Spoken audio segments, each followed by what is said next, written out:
Hello जी, good morning, सुप्रभात। मेरा नाम है सरोज और आप देख रहे हैं एचएन अध्ययन। ये नेट जेआरएफ की क्लास है हिंदी साहित्य के लिए और मैं आपको पढ़ाने वाली हूँ यूनिट नंबर 7 और यूनिट नंबर 10 हिंदी साहित्य का। तो यूनिट नंबर 7 है आपकी हिंदी उपन्यास और यूनिट नंबर 10 है आपकी अन्य गद्य विधा। तो आज की क्लास में हम पढ़ेंगे गोदान उपन्यास को, जो कि आपके सिलेबस में है और ये सिर्फ आपको नेट जेआरएफ में काम नहीं आएगा, ये असिस्टेंट प्रोफेसर के लिए भी आपको काम आएगा, है ना। तो जल्दी से हम स्टार्ट करते हैं आज की क्लास को और हम पढ़ने वाले हैं गोदान उपन्यास। गोदान उपन्यास में हम देखते हैं कि ये किसने लिखा है। तो इसके लेखक हैं प्रेमचंद जी और कब इन्होंने ये लिखा है, 1936 में लिखा था। ठीक है, तो हम पहले लेखक के बारे में जान लेते हैं। तो लेखक का मूल नाम क्या है? धनपत राय। धनपत राय था इनका मूल नाम, लेकिन इनका बाद में प्रेमचंद नाम कैसे हो गया इसको हम आगे देखते हैं। इनका जन्म हुआ 31 जुलाई 1880 को बनारस से 4 मील दूर लम्ही गांव में। बहुत कम चांसेस हैं कि आपसे ये पूछा जाए कि इनका जन्म कहाँ पर हुआ था, लेकिन बहुत ज्यादा चांसेस हैं कि आपसे ये पूछा जाए कि इनका जन्म कब हुआ, है ना। और ये पूछा भी गया है। तो इनका जन्म हुआ है 1880 में, ये आपको याद रखना है। प्रेमचंद नाम उर्दू के लेखक दयानारायण निगम ने इन्हें दिया था। तो पहले तो इनका नाम क्या था? धनपत राय था, लेकिन बाद में इनको नाम दे दिया गया प्रेमचंद। किसने दिया था? उर्दू के लेखक थे दया नारायण निगम, इन्होंने ही इनका नाम प्रेमचंद रख दिया था। ठीक है, ये बहुत बार पूछा गया सवाल है, बहुत ज्यादा इंपॉर्टेंट है आपके एग्जाम के लिए, तो आपको इसको नोट कर लेना है। आप अपने नोट्स भी साथ साथ में बनाते रहें और वैसे ये भी, इसकी भी पीडीएफ आपको मिल ही जाएगी। ठीक है, तो जमाना पत्रिका के संपादक दयानारायण निगम की सलाह पर इनको क्या किया गया था, इनका जो नाम है रखा गया था। जमाना पत्रिका के संपादक थे ये आपको याद रखना है। उसके बाद प्रेमचंद ने सन 1906 में बाल विधवा शिवरानी देवी से शादी कर ली थी।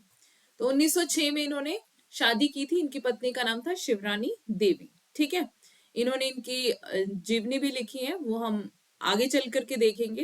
मतलब बहुत सारी चीजें इंपॉर्टेंट है जो हम आगे देखेंगे, धीरे धीरे हम आगे चलेंगे। आगे है प्रेमचंद उर्दू साहित्य नवाब राय के नाम से लिखते थे। तो मतलब उर्दू का जो साहित्य था, क्योंकि इन्होंने उर्दू में भी लिखा है, हिंदी में भी लिखा है ना। तो जो इन्होंने उर्दू में लिखा है वो किस नाम से लिखते थे? नवाब राय। आपको पता है कि उस समय जो भी लेखक अगर कुछ देशभक्ति के विषय में लिखते थे तो उनका जो साहित्य होता था वो जब्त कर लिया जाता था, है ना। तो अंग्रेज सरकार जो है वो उनके साहित्य को जब्त कर लेती थी, उनकी रचनाओं को। तो इसीलिए इनको क्या करना पड़ता था, हमने नाम बदल बदल के लिखना पड़ता था ताकि उनको पता ना चले। तो इसीलिए ये नाम बदलते थे। तो यहाँ पर जो उर्दू का साहित्य है यहाँ बताया हुआ है कि नवाब राय के नाम से लिखते थे, ये भी आपको याद रखना इंपॉर्टेंट है। उसके बाद है असरारे माविद, प्रेमचंद का पहला उपन्यास है। ये बहुत बार पूछा गया है सवाल। प्रेमचंद का पहला उपन्यास कौन सा है? असरारे माविद। ठीक है, इनका निधन हुआ 1936 में। कहां पर हुआ? बनारस में। ठीक है, 1936 में ही ये उपन्यास लिखा गया गोदान, और इनका निधन भी कब हुआ है? 1936 में हुआ है। अब देखते हैं इनकी रचनाएं, क्या क्या रचनाएं थी इनकी। कहानी संग्रह पहले देखते हैं। बहुत सारे इनके कहानी संग्रह, लेकिन यहाँ पर हमने आपको थोड़ा शॉर्ट में बताया हुआ है, जो बहुत ही ज्यादा इंपॉर्टेंट है वो यहाँ पर लिखे हुए हैं। ठीक है, ऐसे इनकी बहुत सारी रचनाएं हैं। सप्त सरोज 1917 कहानी संग्रह है ये। कहानी संग्रह और कहानी में फर्क है। ठीक है, जो कहानी संग्रह है उसमें बहुत सारी कहानियों का मिश्रण होता है, मतलब मिश्रण बोले तो कि बहुत सारी कहानियां उसमें संग्रहित होती हैं। ठीक है, बट जो कहानी है वो सिर्फ एक सिंगल होती है। ठीक है, तो ये कहानी संग्रह है सप्त सरोज 1917। नवनिधि 1917 समय इसका।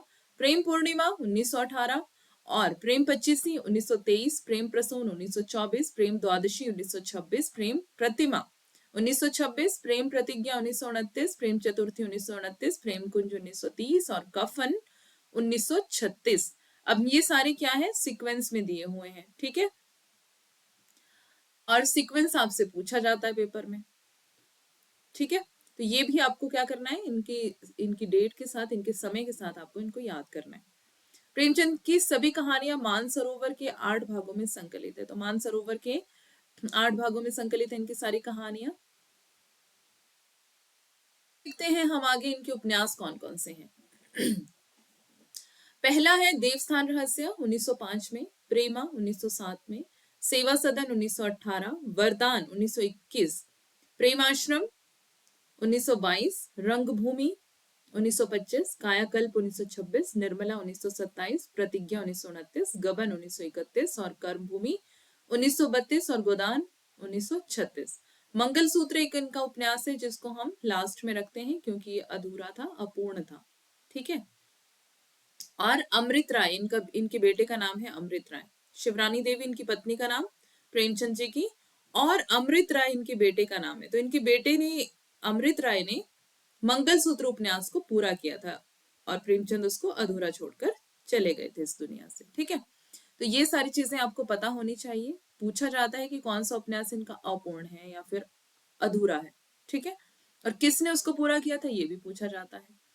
और ये जो उपन्यास है बहुत ज्यादा इंपॉर्टेंट है। इनके दो दो नाम है जिसको हम रिवीजन के टाइम में देखेंगे, है ना। तो इनके समय भी आपको याद करने हैं। ठीक है। और रिवीजन के टाइम में हम इनको ट्रिक से याद करने की कोशिश करेंगे, लेकिन अभी फिलहाल आप इनको ऐसे ही याद करें, है ना। क्योंकि ट्रिक्स हमारी कब काम आती है? रिवीजन टाइम में, लास्ट में। अब देखते हैं हम गोदान के बारे में कुछ महत्वपूर्ण तथ्य। ठीक है। तो 36 परिच्छेदों में है ये विभक्त, ये उपन्यास, ये आपको पता होना चाहिए। तत्कालीन यानी कि उस समय की भारतीय समाज की हर प्रकार की समस्या का यथार्थ चित्रण इसमें किया गया है। इसके पात्र कुल कितने हैं? 84, 84 पात्र हैं इसमें, बहुत ज्यादा पात्र हैं। गोदान में होरी की उम्र 40 वर्ष है, मतलब गोदान उपन्यास में होरी की उम्र कितनी है? 40 साल। धनिया जो होरी की पत्नी है, धनिया की उम्र कितनी है? 36 साल है। यहाँ पे होली लिखा हुआ है, थोड़ा टाइपिंग मिस्टेक है, मतलब टाइपिंग एरर है, तो आप उस पर ध्यान ना दे करके, ठीक है, आप करेक्ट कर ले इसको, क्योंकि मेरे पास पेन नहीं है और मैं इसको करेक्ट नहीं कर पा रही अभी। ठीक है। तो आप इसको करेक्ट कर लें। होरी के मरने पर धनिया 20 आने पैसे से गोदान करती है। तो अभी इसकी स्टोरी हम आगे पढ़ेंगे। अपने उपन्यास के उद्देश्य को प्रकट करते हुए स्वयं प्रेमचंद क्या कहते हैं कि हम साहित्य को मनोरंजन और विलासिता की वस्तु नहीं समझते। हमारी कसौटी पर वही साहित्य खरा होगा, यहाँ पर वही साहित्य खरा उतरेगा जिसमें चित्रण की स्वाधीनता का भाव हो, सौंदर्य की आत्मा हो, जीवन की सच्चाई का प्रकाश हो, जो हमें गति, संघर्ष और बेचैनी पैदा करे, सुलावे नहीं। किसका कथन है ये? प्रेमचंद जी का कथन है, स्वयं किस उपन्यास के लिए? गोदान के लिए। ठीक है। अब देखते हैं हम इसकी कथा, वो भी संक्षिप्त में, बहुत ही, क्योंकि आपको पता है ना उपन्यास तो कितने कितने पेजेस के होते हैं, 700, 800, 1000, है ना।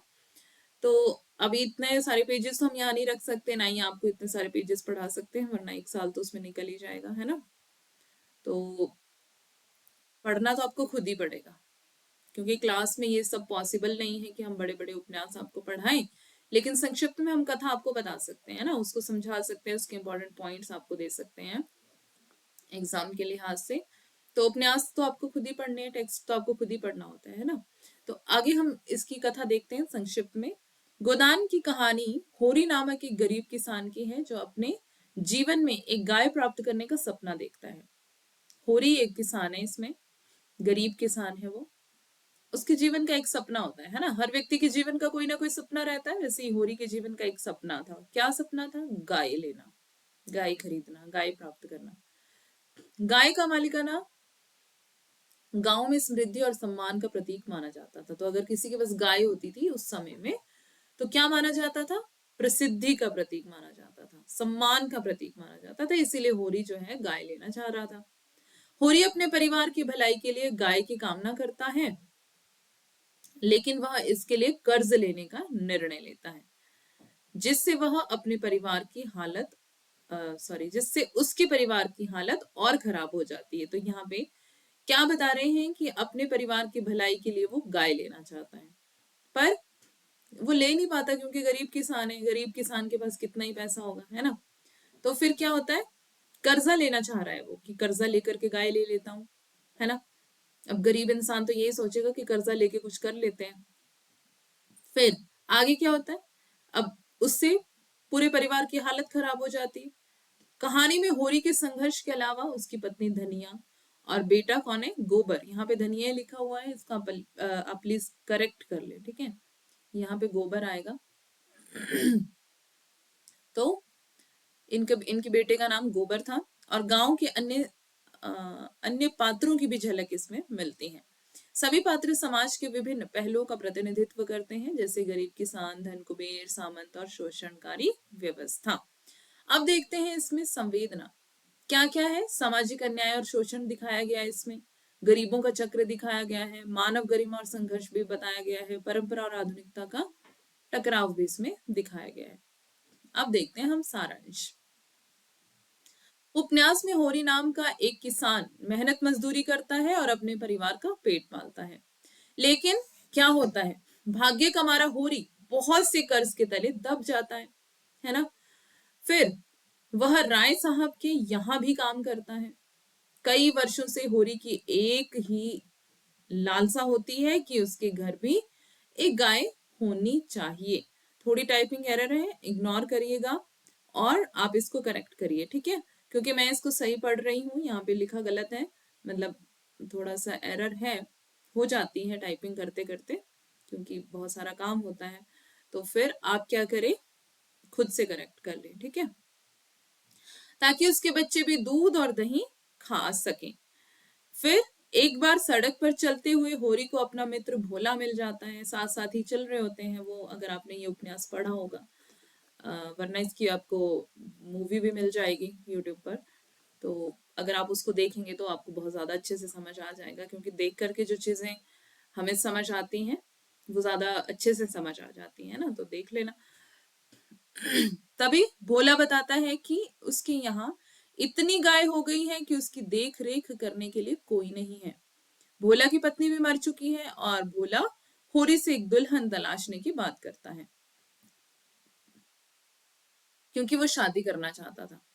होरी इस बात का फायदा उठाकर कहता है कि भोला, तुम्हें दुल्हन की तलाश है और मुझे गाय की, और वैसे भी तुम्हारे यहाँ इतनी गाय की देखभाल करने वाला कोई है नहीं, है ना। तो क्या करो तुम, अच्छा है कि तुम क्या करो, मुझे गाय दे दो, बदले में तुम्हारे लिए मैं दुल्हन ढूंढ दूंगा।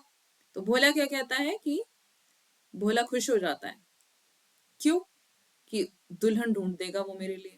तो वो बोल देता है उसको कि गाय तुम ले जाना, लेकिन दुल्हन वाली बात मत भूलना।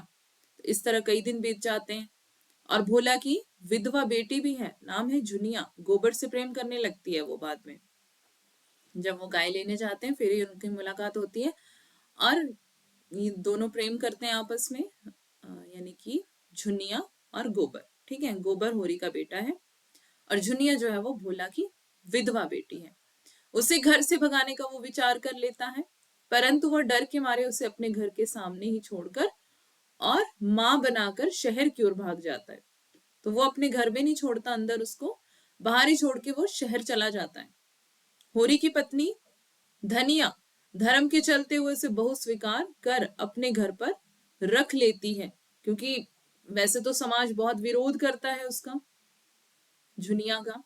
लेकिन धनिया क्या करती है, होरी की पत्नी, वो उसको अपने घर में रख लेती है, क्योंकि वो उसका स्वभाव, यहाँ पे लिखा है धर्म पर चलते हुए, तो वो उसको तरस आता है उसके ऊपर, वो अपने घर पे रख लेती है। वो किसी की बात नहीं सुनती है, वो समाज का विरोध भी सहन कर लेती है, लेकिन क्या करती है, जुनिया को अपने घर में रख लेती है। भोला ठीक नहीं लगता, भोला को यह ठीक नहीं लगती और होरी के सामने यह शर्त रख देता है, मतलब भोला को यह बात ठीक नहीं लगती है। वो क्या करता है, होरी के सामने शर्त रख देता है कि मेरी बेटी नहीं है वह, तो तुम भी उसे अपने घर से बाहर निकाल दो, क्योंकि वो घर से भाग जाती है, इसलिए भोला को उसके ऊपर गुस्सा होता है। तो भोला बोल देता है कि वो मेरी बेटी नहीं है होरी, तुम भी उसे अपने घर से बाहर निकाल दो, तुम भी उसे अपने घर में मत रखो, तो नहीं तो तुम्हारी हमारी मित्रता जो है वो टूट जाएगी और उसके साथ ही तुम्हें मेरी दी हुई गाय का मूल्य भी चुकाना पड़ेगा। लेकिन होरी ऐसा कुछ भी नहीं करता, क्योंकि होरी भी क्या करता है, भगवान का डर मानता है ना। और भोला होरी से अपनी गाय के दाम मांगता है और पंचायत में भी झुनिया के कारण होरी और उसके परिवार में बहुत बेइज्जती होती है। पंचायत में दंड के अनुसार होरी को अपनी खेती की आधी फसल पंचायत को देनी पड़ती है, जो कि गांव के ही कुछ लोगों का षड्यंत्र था। हीरा हीरा कौन है अब इसमें, होरी का ही छोटा भाई है, वह भी षड्यंत्र कर उसकी गाय को चारे के साथ जहर खिला देता है। किसी के पास कुछ हो तो क्या जो जलने वाले हैं वो जलेंगे, है ना। तो वैसे ही हीरा जो है अपने भाई से जलता है कि उसके पास गाय है, तो वो क्या कर देता है, घास के साथ ही जहर खिला देता है गाय को, गाय मर जाती है। और इस तरह होरी के पास अब कुछ भी नहीं बच पाता। वह फिर से मजदूरी करने लगता है। गोबर के वापस आने के बाद गोबर सब कुछ ठीक करने की सोचता है। अब गोबर कहाँ गया हुआ है, शहर गया हुआ है ना, अभी हमने पढ़ा था। गोबर शहर चला गया और वहां से वो कुछ पैसे कमा करके लाता है। वो सोचता है कि मैं सब कुछ ठीक कर दूंगा। वह अपने पिता का सारा कर्ज चुका देता है, लेकिन फिर भी उसके पास पैसे कम पड़ जाते हैं और वह कमाने के लिए वापस शहर को लौट जाता है। यहाँ पर होरी की अचानक तबीयत खराब हो जाती है, जिसके फलस्वरूप होरी की दो बेटियां देखो, होरी, धनिया और होरी की दो बेटियां सोना और रूपा नाम है, बेटे का नाम गोबर है। पात्र जो है इसके आपको याद रखने पड़ेंगे, बहुत ही इंपॉर्टेंट है, ठीक है। अभी मैं आगे आपको पात्र बता दूंगी, ठीक है। अभी हम एक बार स्टोरी पढ़ लेते हैं। जिसके फलस्वरूप होरी की दो बेटियां कौन कौन है, सोना और रूपा, को खेत में काम करना पड़ता है। कुछ समय बाद होरी की त्रासद मृत्यु हो जाती है। उसकी मृत्यु होने के पश्चात पंडित द्वारा गोदान की मांग की जाती है। इस पर धनिया जाकर कुछ पैसे लाती है और कहती है यही है इनका गोदान, मतलब उसके पास थोड़े पैसे होते हैं तो वो दे देती है कि ये इनका, इनकी तरफ से गोदान है। और वो फिर बेहोश हो जाती है और इसी बिंदु पर उपन्यास समाप्त हो जाता है। देखो यहाँ पे बिल्कुल शॉर्ट में है, उपन्यास को डिटेल में आपको पढ़ना पड़ेगा, बहुत सारी चीजें हैं। बाकी हमने इंपॉर्टेंट चीजें तो आपको निकाल करके दी हैं यहाँ पर, तो इनको भी ध्यान से पढ़िएगा। लेकिन देखो खुद से पढ़ना भी इम्पोर्टेंट है ना। तो अगर आप उपन्यास को खुद से पढ़ेंगे, वैसे अभी इतना समय नहीं है कि आप उपन्यास पढ़ें, दिसंबर में आपका एग्जाम है, तो अभी आप फिलहाल के लिए तो रहने दें, ठीक है, बाद में लेकिन जरूर पढ़ लीजिएगा इसको। आलोचकों के कथन देखते हैं अब कि वो क्या कहते हैं, कौन से उपन्यास के बारे में, गोदान के बारे में। अब रामविलास शर्मा क्या कह रहे हैं, होरी और गोबर की बातचीत एक पिछड़े हुए किसान और अपने अधिकार को पहचानने वाले आगे बढ़े एक नए किसान की चेतना की टक्कर है। किसका कथन है ये, रामविलास शर्मा का कथन। आपको एक जगह नोट कर लेने हैं, ठीक है, और उनको याद करना है, कोई की पॉइंट रख करके कि कौन किसने ये कहा है। तो रामविलास शर्मा का ये कथन है, क्योंकि बहुत सारे जो आलोचक होते हैं वो अपने अपने कथन बोलते हैं, तो वो सारे आपको याद करने पड़ते हैं ना, क्योंकि एग्जाम में पूछे जाते हैं। प्रेमचंद के नारी पात्रों में धनिया कौन है, कैसी है, अन्यतम है, मतलब उसके जैसा और कोई नहीं है धनिया। प्रेमचंद के नारी पात्रों में ऐसा भी कौन कह रहे हैं, रामविलास शर्मा, ठीक है। फिर आता है झुनिया। झुनिया कौन है, झुनिया वैसे कौन थी इस उपन्यास में, कौन है मतलब, तो वो है गोबर की पत्नी, ठीक है। तो इसमें दो गांव है, सेमरी और बिलारी। तो यहाँ पर मालती भी इसमें एक पात्र है, जो कि हम आगे मैं आपको बताऊंगी। तो यहाँ पे बताया कि झुनिया जो है वो बिलारी की मालती है, बिलारी गांव का नाम है, ठीक है। सेमरी और बिलारी मैंने आपको बताया अभी। तो झुनिया जो है बेलारी की मालती है, और मालती भी इसमें एक पात्र है, इसलिए ऐसा कहा गया है। और कौन बोल रहे हैं, जगदीश पांडे। डॉक्टर नगेंद्र ने गोदान उपन्यास को ग्रामीण जीवन कहा है। नागरी प्रचारिणी सभा से प्रकाशित पुस्तक हिंदी साहित्य का वृहद इतिहास में क्या लिखा है कि हिंदी उपन्यास का नया युग प्रेमचंद से शुरू होता है। प्रेमचंद ने पहली बार उपन्यास के मौलिक क्षेत्र, स्वरूप और उद्देश्य को पहचाना ही नहीं, उसे भव्य समृद्धि प्रदान की, काफी ऊंचाई तक ले गए। डॉक्टर बच्चन सिंह क्या कह रहे हैं कि प्रेमचंद पहले उपन्यासकार हैं जिन्होंने हिंदी उपन्यासों को साहित्यिक उपन्यासों का दर्जा दिया। प्रेमचंद कैसे उपन्यास है, पहले उपन्यासकार, सॉरी उपन्यास नहीं, उपन्यासकार। तो प्रेमचंद पहले उपन्यासकार हैं जिन्होंने क्या किया, हिंदी उपन्यासों को साहित्यिक उपन्यासों का दर्जा दिया। अपनी खामियों के बावजूद गोदान भारतीय किसानों के उत्पीड़न का ही प्रमाणिक दस्तावेज नहीं है, बल्कि मानवीय संवेदनाओं को भी वह गहरे और घने अर्थ में उजागर करता है। इसलिए साहित्यिक महत्व उतना ही है जितना किसी भी अन्य महत्वपूर्ण उपन्यास का हो सकता है। रामस्वरूप चतुर्वेदी का कथन आपकी स्क्रीन पर है, नोट भी आप करते चले साथ साथ में, ठीक है। रामस्वरूप चतुर्वेदी अपनी पुस्तक हिंदी साहित्य और संवेदना का विकास में गोदान के बारे में कहते हैं। गोदान में प्रेमचंद ने किस्सा गोई को व्यापक रचना दृष्टि के साथ जोड़ा है। सेवा सदन से लेकर कर्म भूमि तक किस्सा और दृष्टि में एक या कभी कभी दोनों मुखर होते हैं। तो सेवा सदन भी इनका उपन्यास है, कर्म भूमि भी उपन्यास है, हम पीछे पढ़ करके आए हैं। गोदान में पहुंचकर संतुलन पूरा हो जाता है और इसके साथ प्रेमचंद का जीवन भी। एक जगह और रामस्वरूप चतुर्वेदी का ही कथन है, क्या बोलते हैं कि किफायत सारी का आदर्श जैसा प्रेमचंद के यथार्थ चित्रण में है, उससे और गहरे धरातल पर उनके भाषिक विधान में है। भाषा का सत्य अपनी रचना में वे पूरी तरह से निचोड़ लेते हैं। यथार्थ के नियमन की तरह उनका यह गुण भी पाठक के लिए अत्यंत तोषप्रद है। नामवर सिंह जी का कथन है आगे, प्रेमाश्रम के बलराज तो मनोहर जैसे किसानों को उन्होंने बहुत अधिक विद्रोही दिखाया था, लेकिन होरी को उन्होंने संतोष, धैर्य, सहनशील और अंधविश्वास का पुंज दिखलाया, जो भारतीय के साथ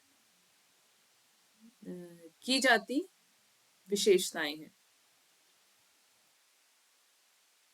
गोपाल राय का कथन है, गोदान में प्रेमचंद ने दृश्यात्मक और परिदृश्यात्मक प्रविधियों को उनके उत्कर्ष पर पहुंचाते हुए उन्हें नाटकीय प्रविधियों के से पात्रों के स्वगत अलाप, अतीत का स्मरण, दृश्यों की पात्रों के मनः प्रभाव के रूप में प्रस्तुति, उपचेतन के छाया दृश्य संबंधित कर अत्यंत प्रभावशाली बना दिया है।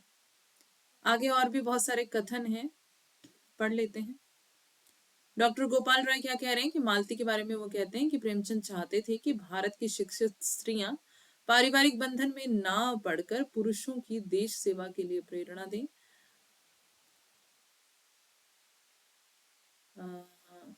और स्वयं भी मैदान में आकर समाज की सेवा करें। मतलब कि पुरुषों को भी वो प्रेरणा दे कि देश सेवा करें और खुद भी क्या करें, मैदान में आकर के समाज की सेवा करें, मतलब शादी के बंधनों में ना पड़े वो। क्योंकि पहले क्या होता था, बहुत कम उम्र में शादियां हो जाती थी, है ना। तो इसलिए यहाँ पे ऐसा कहा गया है। आगे क्या है कि मालती उनकी इस आकांक्षा को रूपायित करती है। आपको पता, मालती इसमें बहुत पढ़ी लिखी है इस उपन्यास में, तो ये आपको देखना है ना। सॉरी। आगे है डॉक्टर गोपाल राय, गोदान किसान जीवन की ही नहीं दाम्पत्य जीवन की भी त्रासदी है। गोपाल राय का बहुत महत्वपूर्ण कथन है, देख लेना इसको, ठीक है। ये बता रहे हैं कि किसान जीवन की त्रासदी नहीं है इसमें दाम्पत्य जीवन की भी त्रासदी है। आगे है डॉक्टर गोपाल राय गोदान को शोक गीत मानते हुए कहते हैं। आपको ये पूछा जा सकता है कि शोक गीत कौन मान रहा है गोदान को, है ना। तो ये आपको ध्यान देना है कि शोक गीत कौन मान रहा है गोदान को, गोपाल राय। तो ये शोक गीत मानते हुए क्या कह रहे हैं कि मैं नहीं जानता दुनिया का कौन सा शोक गीत प्रभाव में इस शोक गीत से बढ़कर है। डॉक्टर गोपाल राय ही कह रहे हैं आगे कि गोदान की प्रधान कथा का नायक अर्थात उसे ले चलने वाला होरी को हटा दीजिए, गोदान का कथा संसार ताश के घर की तरह बिखर जाएगा। मतलब कि जो इसका नायक है ना होरी, वो बहुत ज्यादा इंपॉर्टेंट है। अगर उसको हटा देंगे तो फिर इसका उपन्यास का कोई महत्व ही नहीं रह जाएगा। मतलब वो पूरा क्या हो जाएगा, ताश की तरह बिखर जाएगा इसका कथा संसार, है ना। इतना महत्वपूर्ण पात्र है इसका होरी, ठीक है। गोपाल राय गोदान ग्रामीण जीवन और कृषि संस्कृति को उसकी संपूर्णता में प्रस्तुत करने वाला अद्भुत उपन्यास है, अतः इसे ग्राम जीवन और कृषि संस्कृति का महाकाव्य भी कहा जा सकता है। इंपॉर्टेंट कथन है। नलिन विलोचन शर्मा भी आगे कह रहे हैं कि गोदान भारतीय जीवन का समग्रता से यथार्थ चित्रण करता है, अतः महाकाव्यात्मक उपन्यास इसको कहा जा सकता है। तो आपसे ये पूछा जा सकता है कि महाकाव्यात्मक उपन्यास किसने कहा है गोदान को, ठीक है। तो कौन कह रहे हैं, नलिन विलोचन शर्मा। आगे देखते हैं गोदान प्रेमचंद, सॉरी गोदान प्रेमचंद हम पढ़ ही रहे हैं। आगे देखते हैं अवसर है, ये इसी का है क्या, अच्छा रामविलास शर्मा, यहां से रामविलास शर्मा होरी के विषय में क्या लिख रहे हैं कि उपन्यास का प्रमुख पात्र होरी उपन्यासकार की अमर सृष्टि है। यह पहला अवसर है जबकि हिंदी कथा साहित्य में किसान का चित्रण एक व्यक्ति के रूप में किया गया है। होरी पेशे और व्यक्तित्व दोनों दृष्टियों से क्या है, किसान है। उसके चरित्र का चित्रण करने में प्रेमचंद ने अपनी समस्त कला उंडेल दी है। रामविलास शर्मा मेहता के बारे में कह रहे हैं कि यह कुंवारा अध्यापक ना मिस मालती। अब देखो, जो इसमें कौन है, मेहता जो है वो मिस्टर मेहता कौन है, क्या है इस उपन्यास में, अध्यापक है, ठीक है। और मिस मालती जो है क्या है, यह कुंवारा अध्यापक ना मिस मालती जैसी लेडी डॉक्टरों को बख्शता है। मतलब ये लेडी डॉक्टर है मिस मालती, मैंने आपको बताया था भी, पढ़ी लिखी है और डॉक्टर है, ठीक है।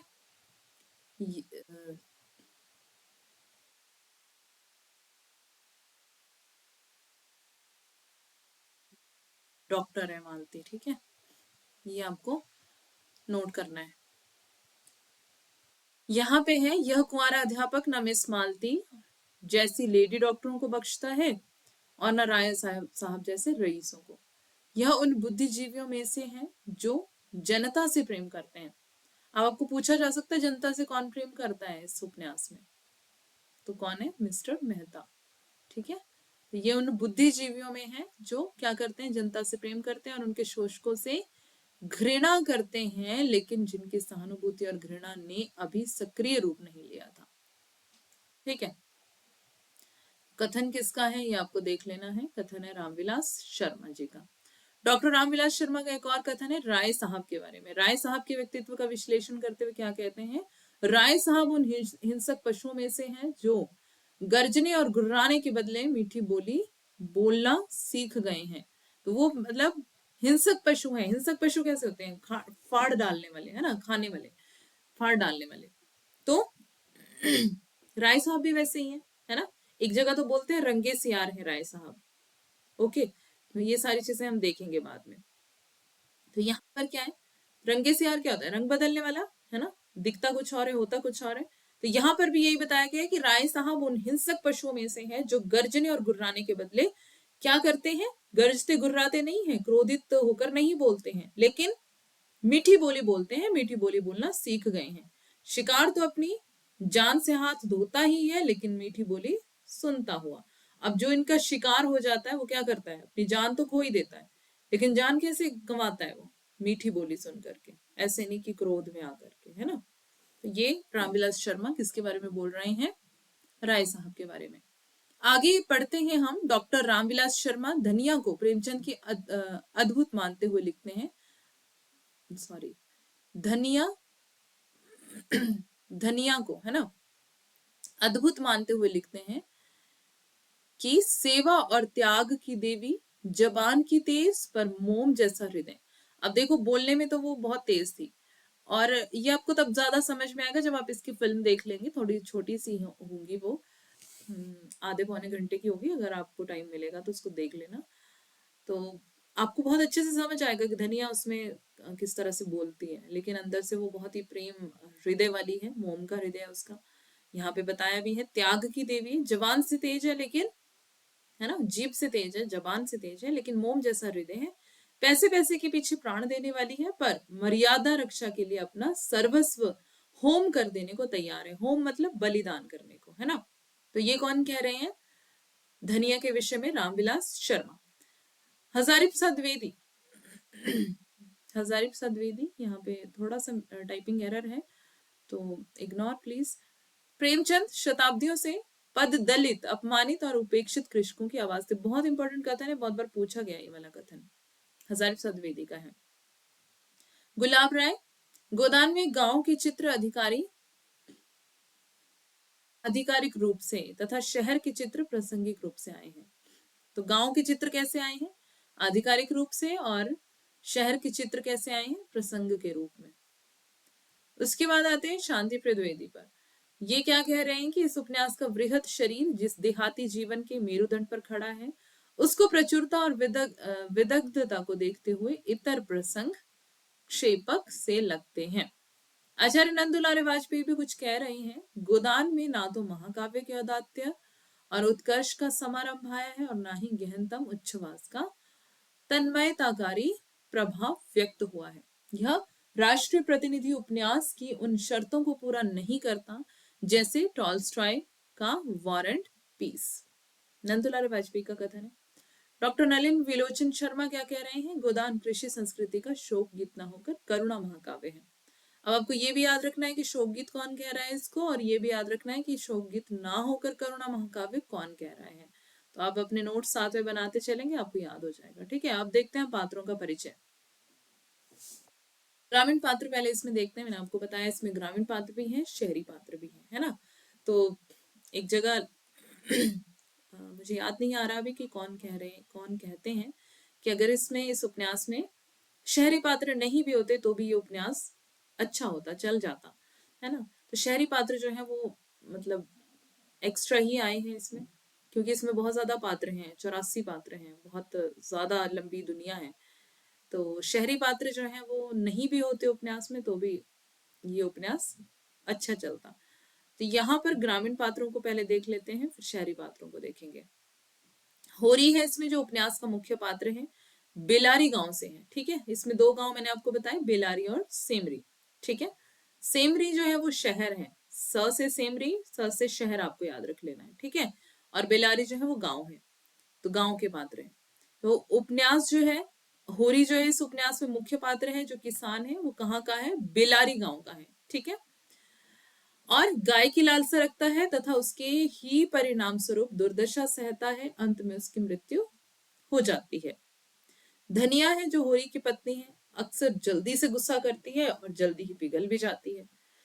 और गोबर है इसमें जो होरी और धनिया का बेटा है, लंबा है, सांवला है, एक हरा युवक है, विद्रोही स्वभाव का है।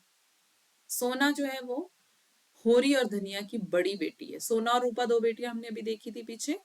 ठीक है, तो सोना जो है वो होरी और धनिया की बड़ी बेटी है। रूपा जो है होरी और धनिया की छोटी बेटी है। राम सेवक महतो से उसका विवाह होता है। ठीक है, आपको ये उपन्यास जब आप पढ़ोगे तो आपको समझ में आएगा कि होरी को अपनी बेटी की भी शादी एक बुजुर्ग व्यक्ति के साथ करनी पड़ती है। बुजुर्ग भी नहीं कह सकते, अधेड़ उम्र का, ऐसा कहा है इस उपन्यास में, अधेड़ उम्र के व्यक्ति से, है ना। तो करनी पड़ती है, मतलब उस टाइम सिचुएशन ऐसी होती है। जब आप उपन्यास पढ़ेंगे अच्छे से तो आपको ज्यादा अच्छे से क्लियर हो जाएगा। भोला दूध मक्खन का व्यवसाय करता है वो, तथा जुनिया का पिता है। ठीक है, दूध मक्खन का व्यवसाय कैसे करता होगा, क्योंकि उनके उसके पास बहुत सारी गायें थी, ऐसा हमने अभी पीछे देखा था। ठीक है, आगे है जुनिया, भोला की ही बेटी है, अहीर जाति की बाल विधवा है, जो बाद में गोबर से विवाह कर लेती है। जाति भी ध्यान रखेंगे आप, अहीर जाति, हो सकता है पूछा जाए आपसे। फिर आता है दाता दिन, गांव के नारद नाम से जाने जाते हैं। माता दिन है एक, जो दाता दिन के पुत्र सिलिया चमारिन से रिश्ता रखते हैं। ठीक है, अब आते हैं गौण पात्र, है ना। मैंने आपको बताया मुख्य पात्र जो हमने पीछे देखे हैं, मुख्य पात्र होते हैं और गौण पात्र होते हैं। मुख्य पात्र वो होते हैं जिनके बिना गुजारा ही नहीं हो सकता, गौण पात्र वो होते हैं कि उनके बिना चल जाएगा, है ना। जैसे हमारे शरीर में दो प्रकार के अंग होते हैं, मुख्य और गौण। मुख्य अंगों में कौन कौन से आते हैं, हार्ट है, किडनी है, लिवर है, जिनके बिना हम जी नहीं सकते। लेकिन जो हमारे गौण अंग है वो है, जैसे हाथ है, हाथ नहीं भी होगा तो भी हम जी सकते हैं, पैर नहीं भी होगा तो भी हम जी सकते हैं, है ना। लेकिन हार्ट के बिना हम जी नहीं सकते हैं। तो मुख्य अंग, गौण अंग, वैसे ही मुख्य पात्र, गौण पात्र, है ना। गौण पात्र जो है वो इतने ज्यादा इंपॉर्टेंट नहीं है, उनके बिना भी कहानी चल सकती है। फिर भी हमें पढ़ने तो पड़ेंगे, है ना, सिलेबस में है तो पढ़ना पड़ेगा। क्या पता एग्जामिनर आपसे क्या पूछ ले, ऐसा तो आपको नहीं सोच के चलना है कि ये नहीं आएगा पेपर में, छोड़ो, है ना। आपको क्या सोच के चलना है कि पूछा जा सकता है, तो आपको सब कुछ पढ़ के जाना है। गौण पात्रों में पटेश्वरी लाल, मांगरू साहब, पंडित नोखीराम, नोहरी, पुनिया, शोभा, दमड़ी बसोर, हीरा, दरोगा, इंपॉर्टेंट पात्र हैं ये भी, मतलब पूछे जाते हैं। शहरी पात्रों में अब देखते हैं हम, पीछे हमने देख लिया गांव, गांव के पात्र ग्रामीण और जो बेलारी गांव से थे। अब आते हैं शहर के पात्र जो है वो सेमरी गांव से। राय साहब अमरपाल सिंह, जमींदार, सेमरी गांव से, धनुष यज्ञ का आयोजन करते देश प्रेमी। राय साहब अमरपाल सिंह। मिस्टर चंद्र प्रकाश खन्ना बैंक मैनेजर और शक्कर मिल के एमडी मिस मालती पर आसक्त होते हैं। आसक्त पता है आपको किसको बोलते हैं? अट्रैक्ट होना, है ना? अट्रैक्ट आप जल्दी समझ जाएंगे। तो मिस्टर चंद्र प्रकाश खन्ना, पूरा नाम है इनका चंद्र प्रकाश खन्ना, वैसे खन्ना ही इसमें ज्यादातर यूज हुआ है, तो पूरा नाम भी आपको पता होना चाहिए क्योंकि एग्जामिनर आपसे पूरा नाम भी पूछ सकता है। बैंक मैनेजर और शक्कर मिल के पूछा जाता है, बैंक मैनेजर कौन है, शक्कर मिल के मालिक कौन है ना? तो मिस मालती पर आसक्त भी है ये। गोविंदी है मिस्टर खन्ना की पत्नी, कामिनी खन्ना भी नाम है इसका, गोविंदी देवी का, कामिनी खन्ना। ठीक है, कविता लिखने का शौक है इन्हें। फिर आता है मिस्टर बी मेहता। अब यहाँ पे मिस्टर बी मेहता लिखा हुआ है, ध्यान देंगे। मिस्टर मेहता भी आपको कहीं मिलेगा, मतलब कहीं कहीं मिल सकता है, मिस्टर बी मेहता भी मिल सकता है, कंफ्यूज नहीं होना, मेहता मेहता ही है। दर्शन शास्त्र के प्राध्यापक, कौन से किस चीज के प्राध्यापक हैं ये? दर्शन शास्त्र के। ठीक है, ये आपको याद रखना है, दर्शन शास्त्र के प्राध्यापक, बेहतरीन लेखक हैं। फिर आती है मिस मालती, इंग्लैंड से डॉक्टरी की पढ़ाई करके आई हुई है और विमेन्स लीग की संस्थापक है ये। इंग्लैंड से डॉक्टरी की पढ़ाई करके आई है, विमेन्स लीग की संस्थापक है। मिर्जा खुर्शीद है इसमें जो मस्त मौला है और बेफिक्र है। ओंकार नाथ है जो बिजली पत्र के संपादक है, बिजली मतलब पत्र का नाम है, ठीक है। तो ओंकार नाथ क्या है? बिजली पत्र के संपादक हैं। श्याम बिहारी तनखा वकील एवं चुनाव में उम्मीदवार खड़े करते हैं। उसके बाद है जी महत्वपूर्ण उदाहरण। अब क्या है, कुछ कुछ वाक्य इसमें आए हुए हैं उपन्यास से जो बहुत ज्यादा इंपॉर्टेंट है, किसने कहा, किससे कहा, है ना? ये बहुत आजकल ट्रेंड हो गया है नेट जेआरएफ के एग्जाम का कि इस तरह के क्वेश्चन पूछे जाने लगे हैं, तो इसको भी आप नोट करते चलें साथ में, ठीक है। तो यहाँ पर क्या है, जब हमारी गर्दन दूसरों के पैर के नीचे दबी हुई है तब कराकर निभा नहीं हो सकता। मतलब हमें क्या करना पड़ेगा? जब गर्दन ही दूसरों के पैर के नीचे दबी हुई है तो फिर कराकर निभा नहीं हो सकता। ये किसका कथन है? होरी का। होरी किससे कह रहा है ये? शायद ये गोबर से कहता है होरी, ठीक है।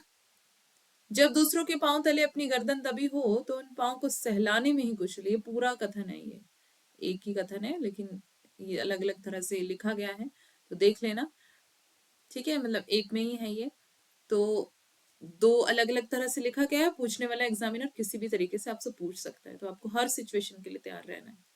तो होरी क्या कह रहा है? गोबर से ही कहता है होरी कि जब दूसरों के पांव तले अपनी गर्दन दबी हो तो उन पांव को सहलाने में ही कुशल है, उन पांव को सहला लेना चाहिए। फिर आगे है, खेती किसानी में जो मर्जाद है वो मजदूरी में नहीं। ये किसका कथन है? होरी का। बड़े आदमी अपनी लाज न रखें, छोटों को तो उनकी लाज रखनी पड़ती है ना? किसान पक्का स्वार्थी होता है, इसमें संदेह नहीं। उसकी गांठ से रिश्वत के पैसे बड़ी मुश्किल से निकलते हैं। ये किसका कथन है? प्रेमचंद का कथन है। अब यहाँ पे होरी मत समझ लेना, प्रेमचंद का कथन है ये। जीवन का सुख दूसरों को सुखी करने में है, उन्हें लूटने में नहीं है। ये किसका कथन है? होरी का। पुत्र भले ही कुपुत्र हो जाए, माता पिता को अपना धर्म नहीं छोड़ना चाहिए। ये होरी का कथन है।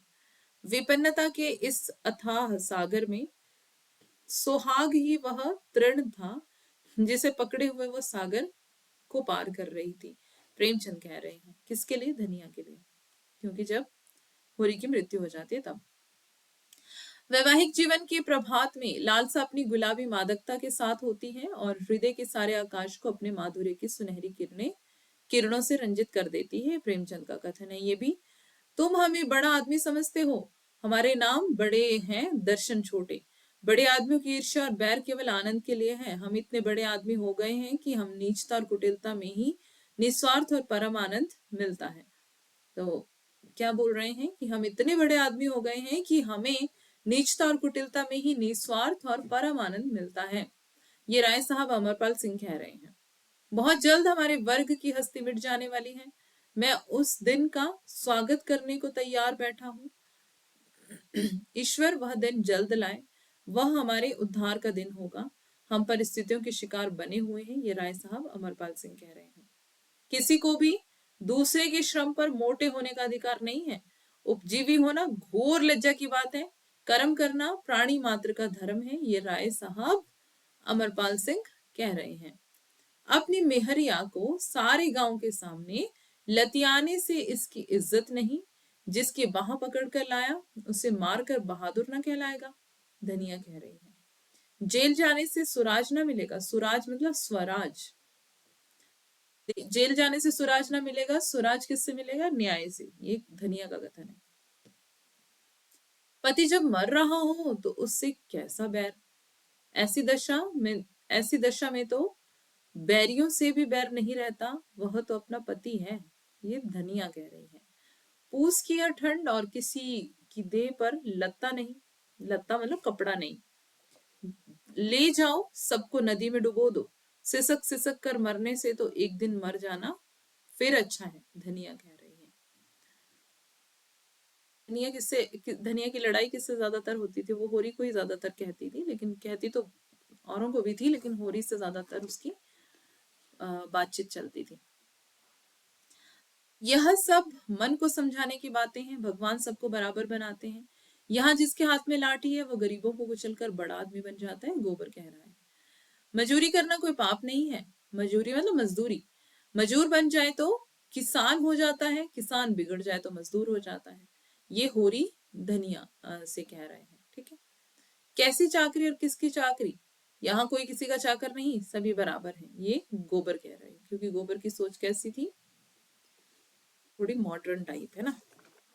जिसे पेट की रोटी मयस्सर नहीं, मयस्सर नहीं मतलब जिसको पेट की रोटी मिल नहीं रही, उपलब्ध नहीं हो रही, उसके लिए मर्जाद और इज्जत सब ढोंग है, ढोंग होगा यहाँ पर। ठीक है, इसको करेक्ट कर लेना। गोबर कह रहा है, कौन कहता है कि हम तुम आदमी हैं? हम में आदमियत कहाँ? आदमी वह है जिनके पास धन है, इख्तियार है, इल्म है। हम लोग तो बैल हैं और जुतने के लिए पैदा हुए हैं, ये भोला कह रहा है। औरत को भगवान सब कुछ दे पर रूप ना दे, नहीं वह काबू में नहीं रहती। बांस काटने वाला चौधरी बोल रहा है, ये ध्यान देंगे। मैं और त्याग, मैं तुमसे सच कहती हूँ, सेवा और त्याग का भाव कभी मेरे मन में नहीं आया। कौन बोल रहा है? मालती है ना। मालती, मालती कौन है? जो डॉक्टर है। कहाँ से आई हुई है पढ़ करके? इंग्लैंड से। कौन सी पढ़ाई करी? डॉक्टर की। मित्र बनकर रहना स्त्री पुरुष बनकर रहने से कहीं सुख कर है, ये मालती कह रही है कि फ्रेंड्स रहना, मित्र रहना ज्यादा अच्छा है। संसार में छोटे बड़े हमेशा रहेंगे और उन्हें हमेशा रहना भी चाहिए। इसे मिटाने की चेष्टा करना मानव जाति के सर्वनाश का कारण होगा, ये मिस्टर मेहता कह रहे हैं। नए युग की देवियों की यही स्फित है, वह मर्द का आश्रय नहीं चाहती। शिफत होगा यहाँ पर, मतलब उनकी तारीफ में ये बोल रहे हैं नए युग की देवियों की। ये क्या है? शिफत है, युग होगा यहाँ पर।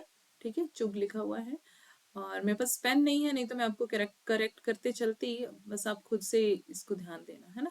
वह मर्द का आश्रय नहीं चाहती, उसे उससे कंधा मिलाकर चलना चाहती है। आश्रय नहीं चाहती वो, कि मतलब आदमी मुझे पाले और मुझे सब कुछ दे, मेरी जरूरतों को पूरा करे। वो क्या चाहती है? वो आदमी के साथ कंधे से कंधा मिला करके चलना चाहती है।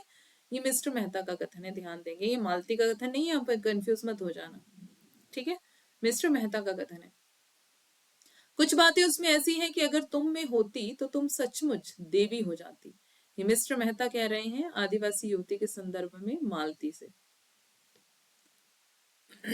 अगला कथन है, मेरे जहन में औरत वफा और त्याग की मूर्ति है, जो अपनी बेजबानी से, अपनी कुर्बानी से अपने को बिल्कुल मिटाकर पति की आत्मा का एक अंश बन जाती हैं। देह पुरुष की रहती है पर आत्मा स्त्री की होती है। स्त्री पृथ्वी की भांति धैर्यवान है, शांति संपन्न है, सहिष्णु है। ये कौन कह रहा है? मिस्टर मेहता। पुरुष में नारी के गुण आ जाते हैं तो वह महात्मा बन जाती है, नारी में पुरुष के गुण आ जाते हैं तो वो उल्टा हो जाता है। ये मिस्टर मेहता का कथन है, बहुत इंपॉर्टेंट कथन है, पूछा गया है, ध्यान देंगे। भेड़ियों ने भेड़ों की निरीहता का जवाब सदैव पंजे और दांतों से दिया, ये प्रेमचंद जी कह रहे हैं। संसार में जो कुछ सुंदर है उसी की प्रतिमा स्त्री है, मिस्टर मेहता। प्रतिमा मतलब मूर्ति। मैं ऐसी औरत चाहता हूं जो मेरे जीवन को पवित्र और उज्जवल बना दे अपने प्रेम और त्याग से। ये कौन कह रहा है? मिस्टर मेहता।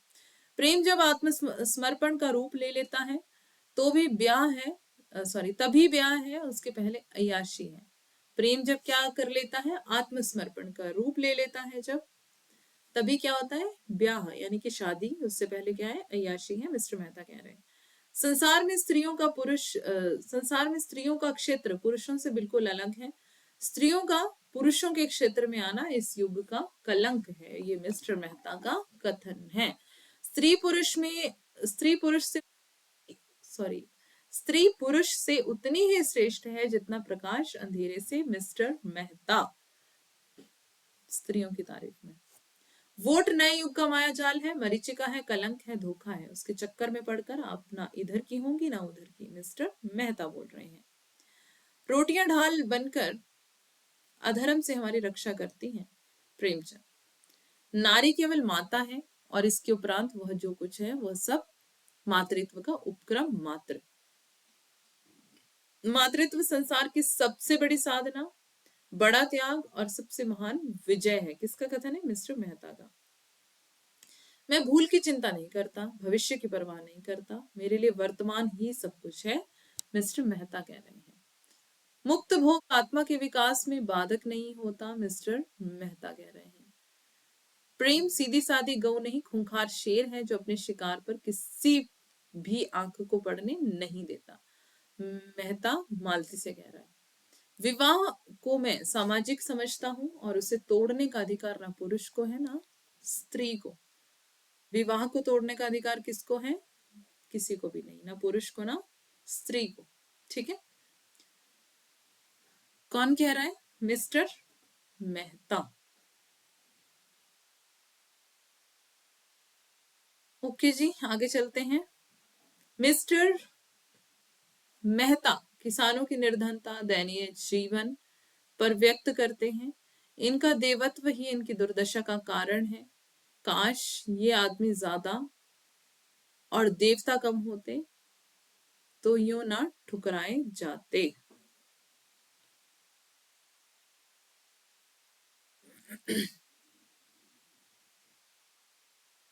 अब चलते हैं जी आगे। यहाँ पे आपको एक नंबर भी शो हो रहा है, ठीक है, तो इस पे आप व्हाट्सएप कर सकते हैं, कॉल कर सकते हैं, और आपने कोई भी कुछ भी पूछना है तो इस नंबर पे आप कॉल व्हाट्सएप करके पूछ सकते हैं। और अगर आपने बैच ज्वाइन करना है तो भी आप कांटेक्ट कर सकते हैं इस नंबर पे, ठीक है। यहाँ पर है आगे नेक्स्ट जो कथन है, मुझे इस डेमोक्रेसी में भक्ति नहीं रही। जरा सा काम और महीनों की बहस जनता की आंखों में धूल झोंकने के लिए अच्छा स्वांग है जिसे हम डेमोक्रेसी कहते हैं। वह व्यवहार में बड़े बड़े व्यापारियों और जमींदारों का राज्य है और कुछ नहीं। ये मिर्जा खुर्शीद का कथन है।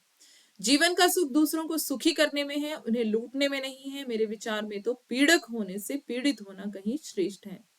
धन खोकर अगर हम अपनी आत्मा को पा सके तो यह कोई महंगा सौदा नहीं है। ये गोविंदी का कथन है। गोविंदी भी इसमें एक पात्र है, बहुत सारे पात्र हैं इसमें, पात्रों की एक अलग से लिस्ट आपको मैं बना करके दे दूंगी, ठीक है।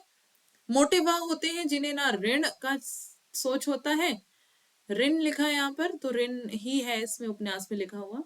ऋण का मतलब होता है, ऋण वैसे दूसरी तरह से लिखा जाता है, तो पेन होता तो मैं आपको जरूर ये लिख के बता देती। ऋण का मतलब होता है जो कर्जा समझ लें, ठीक है।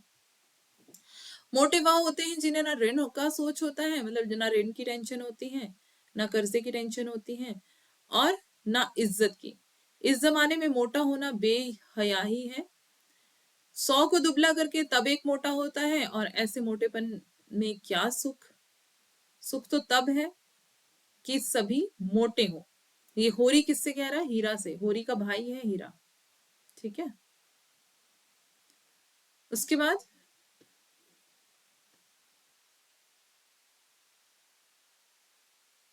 कर्ज वह मेहमान है जो एक बार आकर फिर जाने का नाम नहीं लेता। ये होरी का कथन है। जो कुछ अपने से नहीं बन पड़ा उसी के दुख का नाम तो मोह है, प्रेमचंद। घर मन बचिया है ना पैसा, यही पैसे हैं, इनका गोदान है। घर मन नहीं, घर में, घर में ना बच्चियां हैं ना पैसा, टाइपिंग एरर, ठीक है। तो यही पैसे हैं, यही इनका गोदान है, ये धनिया का कथन है जब होरी की मृत्यु हो जाती है तब। अब इसका मूल पाठ है नीचे दिया हुआ, जिसको हम पढ़ लेते हैं जल्दी से।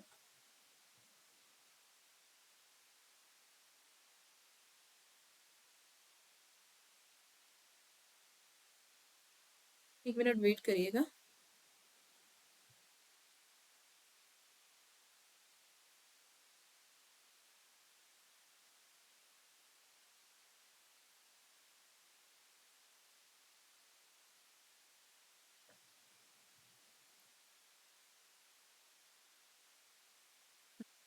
मूल पाठ देखते हैं। विपन्नता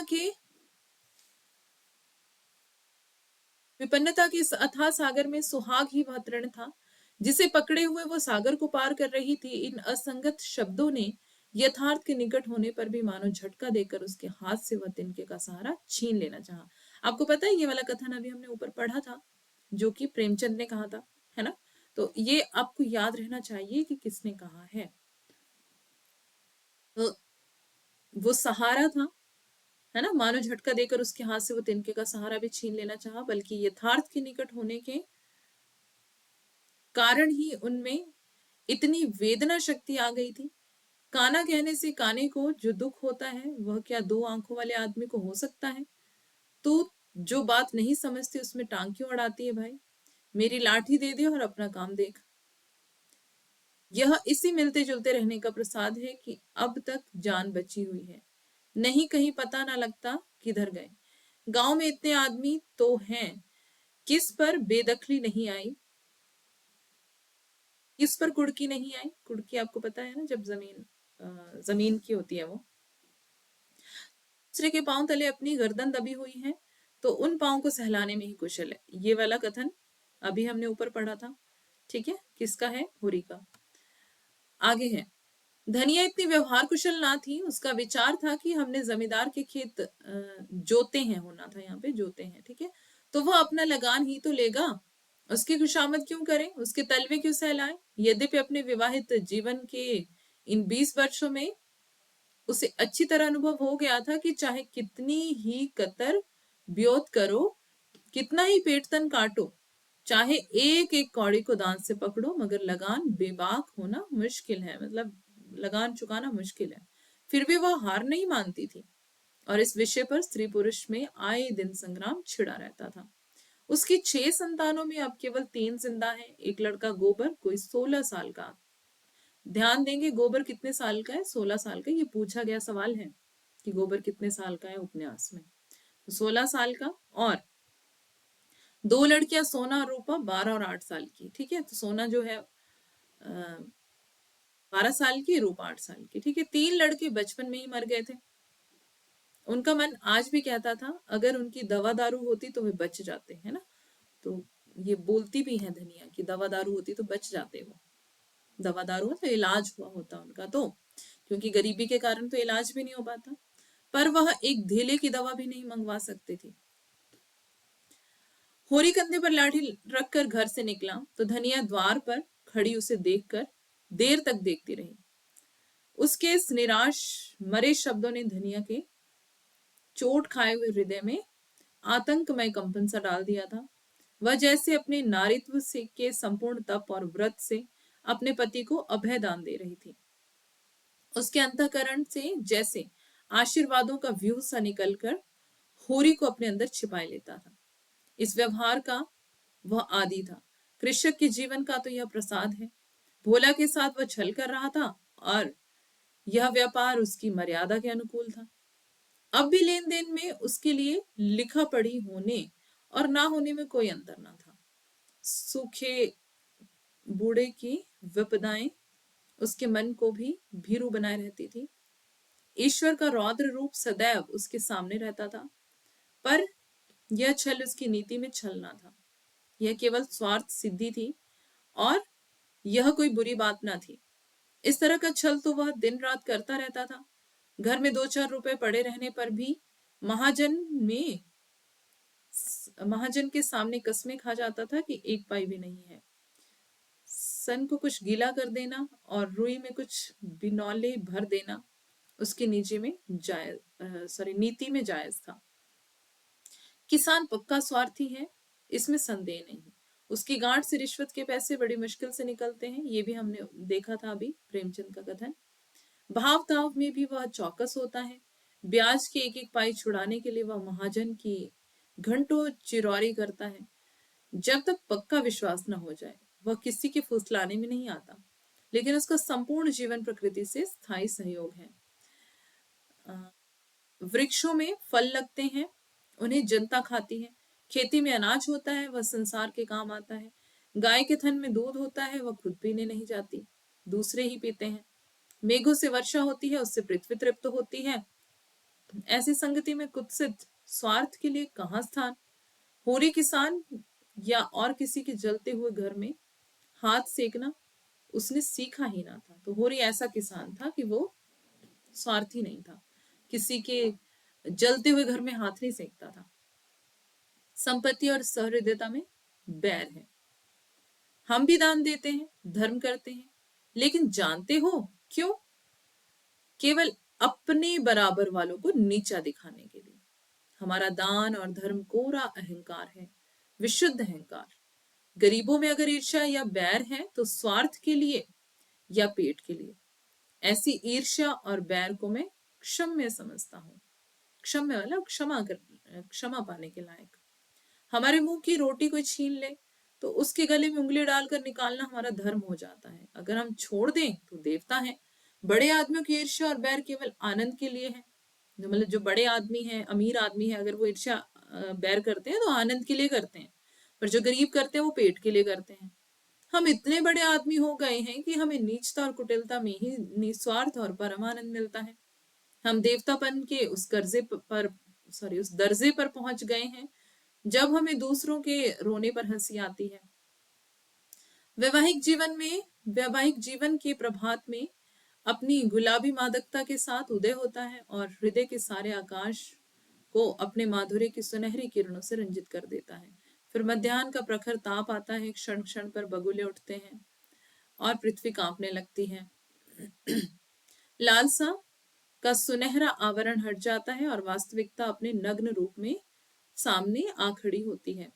इसके बाद विश्राममय संध्या आती है और शीतल और शांत, जब हम थके हुए पथिकों की भांति दिन भर की यात्रा का वृतांत कहते और सुनते हैं तटस्थ भाव से, मानो हम किसी ऊंचे शिखर पर जा बैठे हैं जहां नीचे का जन रव हम तक नहीं पहुंचता। अगला है, मैं जो कुछ मानता हूं उस पर चलता हूं। आप लोग मानते कुछ है, करते कुछ है। धन को आप किसी अन्याय से बराबर फैला सकते हैं, लेकिन बुद्धि को, चरित्र को और रूप को, प्रतिमा को और बल को बराबर फैलाना तो आपकी शक्ति से बाहर है। छोटे बड़े का भेद केवल धन से ही तो नहीं होता। मैंने बड़े बड़े धन कुबेरों को भिक्षुकों के सामने घुटने टेकते देखा है, और आपने भी देखा होगा। रूप के चौखट पर बड़े बड़े महीप नाक रगड़ते हैं। क्या यह सामाजिक विषमता नहीं है? आप रूस की मिसाल देंगे, वहां इसके सिवाय और क्या है कि मिल के मालिक ने राज कर्मचारी का रूप ले लिया है। बुद्धि तब भी राज करती थी, अब भी राज करती है और हमेशा करेगी। पहले का अनुभव यही बता रहा था कि कर्ज वह मेहमान है जो एक बार आकर जाने का नाम नहीं लेता, है ना। मैं सब जानती हूँ, यहाँ तो बाट बकरा होने वाला था, सभी के मुंह मीठे होते। ये हत्यारे गांव के मुखिया हैं, गरीबों का खून चूसने वाले। सूद, ब्याज, डंडी, सवाई, नज्जर, नजराना, घूस घास, जैसे भी हो गरीबों को लूटो। उस पर सुराज चाहिए। जेल जाने से सुराज ना मिलेगा। कौन बोल रहा है? धनिया बोलती है ना। पति जब मर रहा है तो उससे कैसा बैर?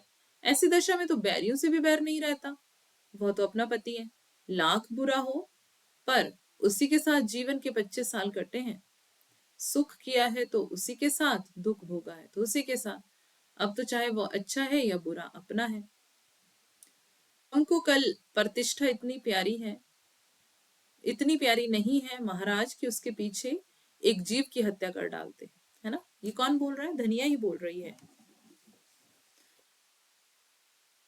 ब्याहता ना सही पर उसकी बाह तो पकड़ी है मेरे बेटे ने ही। कौन बोल रहे हैं? धनिया, है ना। जब जुनिया आ जाती है उनके घर पे, क्योंकि वो प्रेग्नेंट होती है, माँ बनने वाली होती है, और गोबर उसको छोड़कर चला जाता है शहर। तो वो बोल रही है कि ब्याहता ना सही पर उसकी बाह तो पकड़ी है मेरे बेटे ने ही, कि जान से प्यारी होगी, हमें तो अपनी नाक इतनी प्यारी नहीं है ना। जान प्यारी है, नाक तो इतनी प्यारी नहीं है। जैसे लोग कहते हैं कि नाक कट जाएगी, इसको घर से निकाल दो। आगे है, कौन सा पाप किया है जिसके लिए बिरादरी से डरे? किसी की चोरी की है, किसी का माल काटा है। मेहरिया रख लेना पाप नहीं है, हाँ, रख के छोड़ देना पाप है। आदमी का बहुत सीधा होना भी बुरा है, उसके सीधेपन का फल यही होता है कि कुत्ते भी मुंह चाटने लगते हैं। आज उधर तुम्हारी वाह वाह हो रही होगी कि बिरादरी की कैसी मर्जाद रख ली। मेरे भाग फूट गए थे कि तुम जैसे मर्द से पाला पड़ा, कभी सुख की रोटी ना मिले। जुनिया किसी वियोगी पक्षी की भांति अपने छोटे से घोंसले से एकांत जीवन काट रही थी। वहां नर का मत आग्रह न था, न वह उद्दीप्त उल्लास, न शावकों की मीठी आवारों, मगर बहेलिए का जाल और छल भी तो वहां ना था। गोबर ने उसके एकांत घोंसले में जाकर उसे कुछ आनंद पहुंचाया या नहीं, कौन जाने, पर उसे विपत्ति में तो डाल ही दिया। मेरी इच्छा केवल यह है कि काउंसिल में ऐसे लोग जाएं जिन्होंने जीवन में कुछ अनुभव प्राप्त किया है और जनता की कुछ सेवा की है। जिस महिला ने भोग विलास के सिवा कुछ जाना ही नहीं, जिसने जनता को हमेशा अपनी कार का पेट्रोल समझा, जिसकी सबसे मूल्यवान सेवा वे पार्टियां हैं जो वह गवर्नरों और सेक्रेटरियों को दिया करती हैं, उनको लिए एक काउंसिल में स्थान नहीं है। नई काउंसिल में बहुत कुछ अधिकार प्रतिनिधियों के हाथ में होगा, और मैं नहीं चाहता कि वह अधिकार अनधिकारियों के हाथ में जाए। मैं आपसे किन शब्दों में कहूं कि स्त्री मेरी नजर में क्या है? संसार में जो कुछ सुंदर है उसी की प्रतिमा को मैं स्त्री कहता हूँ। किसका कथन हमने देखा था अभी ऊपर? मिस्टर मेहता का, है ना। मैं उससे यह आशा रखता हूं कि उसे मार ही डालूं तो भी प्रतिहिंसा का भाव उसमें ना आए। अगर मैं अपनी आंखों के सामने किसी स्त्री को प्यार करूं तो भी उसकी ईर्ष्या ना जागे। मालती बाहर से तितली है, भीतर से मधुमक्खी। बहुत इंपॉर्टेंट ये कथन, बहुत बार ये पूछा गया है। बाहर से तितली और भीतर से मधुमक्खी, ये कथन असर्शन रीजन में भी पूछा गया है। ठीक है, ध्यान देंगे इसको। उसके जीवन में हंसी ही हंसी नहीं है, केवल गुड़ खाकर कौन जी सकता है। अगर कोई पुरुष मेरे और मेरी स्त्री के बीच में आने का साहस करे तो मैं उसे गोली मार दूंगा, और उसे ना मार सकूंगा तो आप अपनी छाती में मार लूंगा। इसी तरह अगर मैं किसी स्त्री को और अपनी स्त्री के बीच में लाना चाहूं तो मेरी पत्नी को भी अधिकार है कि वो जो चाहे करे। इस विषय में मैं कोई समझौता नहीं कर सकता। यह अवैज्ञानिक मनोवृत्ति है जो हमने अपने बेनेले पूर्वजों से पाई है और आजकल कुछ लोग इसे असभ्य और असामाजिक व्यवहार कहेंगे, लेकिन मैं अभी तक उस मनोवृत्ति पर विजय नहीं पा सका और न पाना चाहता हूँ। इस विषय में मैं कानून की परवाह नहीं करता। मेरे घर में मेरा मेरा कानून है ना। अपने घर में सबका अपना अपना कानून होता है। अगर कोई स्त्री आपके पास बार बार किसी न किसी बहाने से आए, आपको अपना देवता समझे, हर एक बात में आपसे सलाह ले, आपके चरणों के नीचे आंखें बिछाए, आपका इशारा पाते ही आग में कूदने को तैयार हो जाए, तो मैं दावे से कह सकती हूँ कि आप उसकी उपेक्षा ना करेंगे। अगर आप उसे ठुकरा सकते हैं तो आप मनुष्य नहीं है। उसके विरुद्ध आप कितने ही तर्क और प्रमाण लाकर रख दें, लेकिन मैं नहीं मानूंगी।